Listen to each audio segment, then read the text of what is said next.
Oliver sat in his tiny apartment, staring at the cluttered desk. His mind felt just as disorganized as the papers scattered across the table, with thoughts flying in every direction. He couldn't remember the last time he'd felt truly at peace. There was always something to worry about, something to overthink: work deadlines, unfinished projects, personal anxieties. Everything seemed to crowd his mind at once, leaving him in a constant state of mental exhaustion. Tonight was no different. He had come home from work, intending to relax, but was spiraling into a whirlwind of stress. No matter how hard he tried, he couldn't silence the voices in his head, reminding him of everything he hadn't accomplished yet. His phone buzzed on the table. Another email, another reminder of unfinished business. He ignored it, feeling the weight of his thoughts pressing down on him. Suddenly, a memory flashed before him, something his grandfather used to say. Oliver vividly remembered how his grandfather would sit on the porch, looking out at the setting sun, his eyes calm, his presence always so peaceful. "You have to learn to empty your mind, Ollie," his grandfather would say gravelly. "The world will always try to fill it up, but peace comes when you let it go." Oliver had never really understood what that meant. How could you empty your mind? He was always running, constantly analyzing, and filled with everyday life's noise. But as the years passed and the responsibilities mounted, he realized that his grandfather's words had more weight than he ever gave them credit for. That night, feeling the tension build inside him, Oliver decided he would try to do what his grandfather had said. He would try to empty his mind, even if it felt impossible. He didn't know where to start, but something inside pushed him to find a way. It wasn't just about relaxation anymore. It was about survival.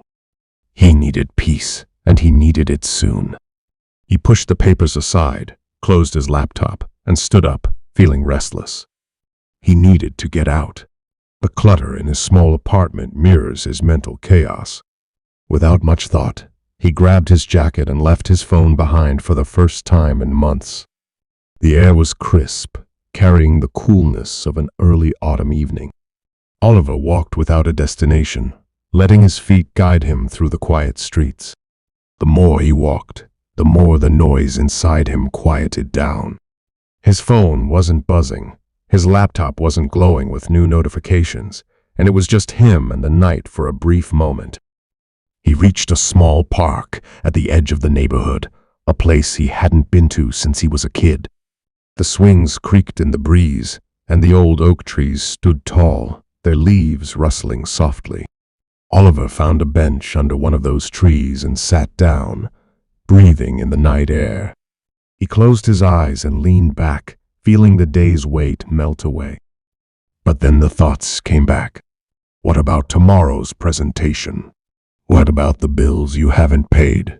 What about your next project? The questions filled his mind again, bringing back the familiar tension in his chest. "Empty your mind," his grandfather's voice echoed. Oliver sighed, trying to focus on the sound of the wind through the trees.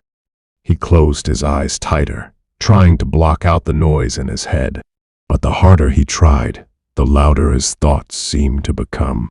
Frustrated, he almost gave up. But then, another memory came to him. This time, it was a story his grandfather had told him about a monk seeking enlightenment. The monk asked his master for guidance, and the master responded by offering him a cup of tea. The monk held out his cup, and the master began pouring. He poured until the tea spilled over the sides, drenching the table and the monk's robes. "Why are you still pouring?" the monk had asked, startled. "The cup is full." The master smiled. "Just like this cup, your mind is full. How can you receive wisdom if you do not first empty it?"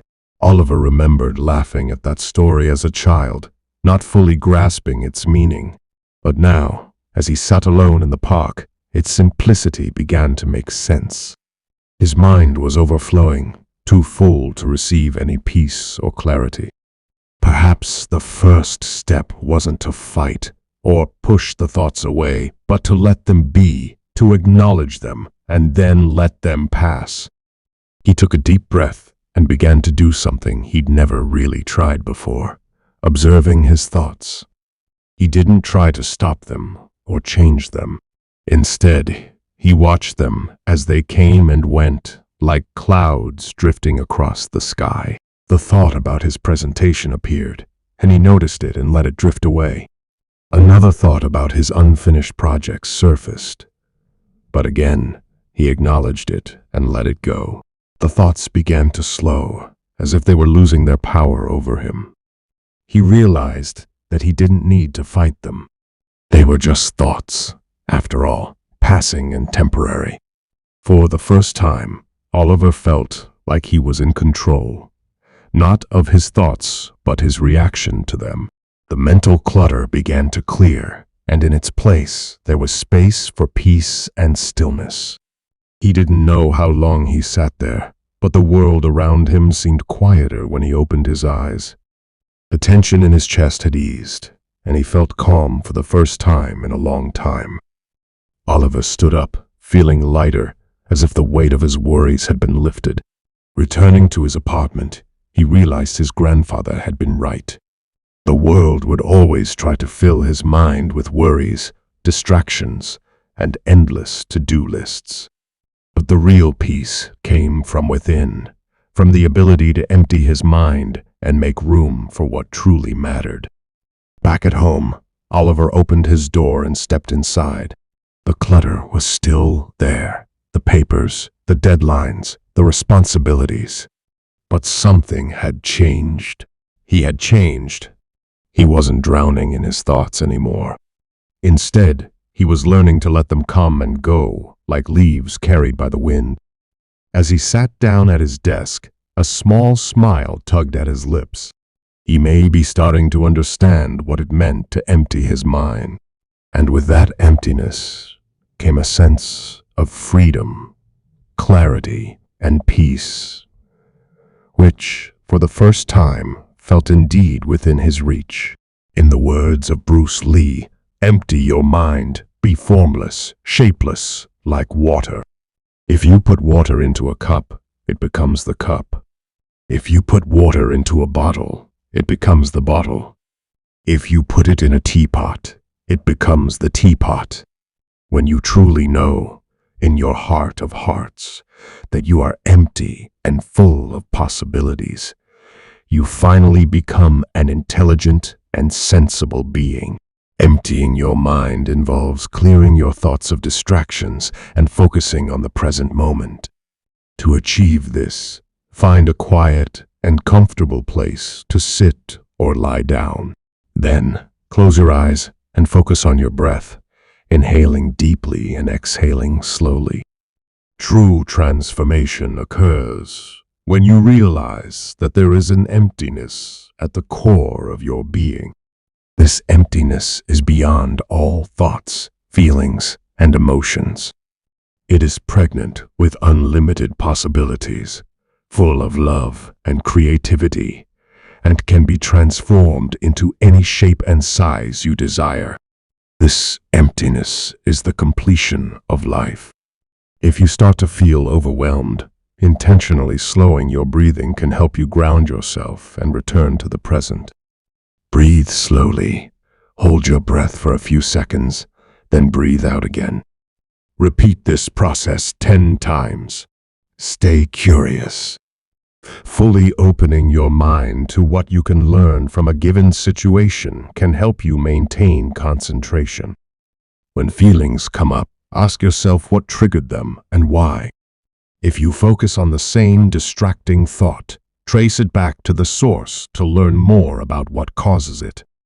Learning to be mindful and observe your thoughts non-judgmentally can help combat rumination. This may lead to better sleep, more effective downtime after work, greater focus, and increased creativity. The practice may suit your relationships, so investing time in mindfulness strategies is well worth it. If your thoughts about a stressful situation become stuck and thinking about an event no longer leads to positive change, it's time to change your thinking. When people talk about emptying your mind, they often refer to practicing mindfulness or meditation. The goal of emptying your mind is to clear your thoughts of distractions and focus on the present moment. Find a quiet and comfortable place to sit or lie down to empty your mind. Close your eyes and focus on your breath, inhaling deeply and exhaling slowly. Try to clear your mind of distracting thoughts or worries as you breathe. It's important to note that emptying your mind doesn't mean you must stop thinking. Instead, the goal is to quiet the constant stream of thoughts that often fill our minds and focus on the present moment without getting caught up in past regrets or future worries.